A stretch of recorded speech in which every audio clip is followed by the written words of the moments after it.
दरम्यान अयोध्येमध्ये पहिल्या कारसेवेत नवी मुंबईमधील 4 कारसेवक सहभागी झाले होते आणि त्यातील एक कारसेवक पुंडलिक पाटील यांनी त्यावेळेस जो काही चित्तथरारक त्यांचा अनुभव होता तो पुढारी न्यूजला सांगितलेला आहे. बघूया. इथून नवी मुंबईतून किती तुम्ही जण होता अयोध्येला गेले होते? आम्ही अयोध्येला नवी मुंबईतून 4 माणसं होतो. एक मी पुंडलिक विठ्ठल पाटील आणि एक मारुती भोयर भाजपचा नवी मुंबई अध्यक्ष आणि सम्राट हॉटेलचे स्वीट हॉटेलचे भवरलाल आणि तुर्ब्याचे रामनाथ म्हात्रे असे 4 जण गेलो होते.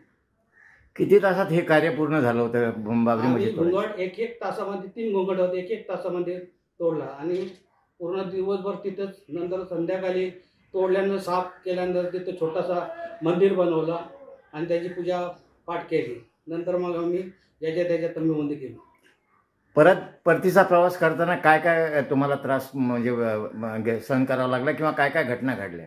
आम्हाला जोपर्यंत होतो तोपर्यंत ते कल्याण सिंगनी प्रत्येक जे तिथं सैनिक ठेवले होते त्यांना कारसेवकांना कोणाला काही धक्का नाही, शांततेने रीतीने पार पाडावा तसं शांततेने पार पडला.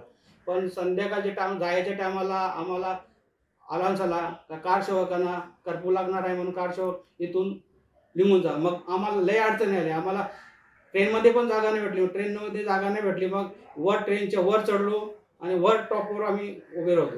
मग फैजाबादला आम्ही आलो. तेव्हा फैजाबादला आम्हाला फायरिंग केली ते मुसलमानांनी. नंतर तिथून झाशीला आलो. झाशीला पण डब्यावर काही मुसलमानांनी बॉम्ब हल्ला केला. मग तिथून आम्हाला खाली उतरला आणि खाली पण जागा आतमध्ये मिळली. तेव्हा आमच्या गाडीत सुभाष देसाई, गजानन कीर्तिकर होते. आम्ही काही पोलीस दल मागवले. मग तिथून आम्ही आलो मुंबऱ्याला आलो. तिथं पण दगडफेक मुसलमानांनी केली. मग आम्ही ठाण्याला होतो. बाळासाहेबांचं स्वप्न होतं आणि गर्वाने सांगितलं बाळासाहेबांनी का मशीद माझ्या शिवसेनेने तोडली. ते गर्वाचं मला आम्हाला अभिमान वाटला आणि आम्ही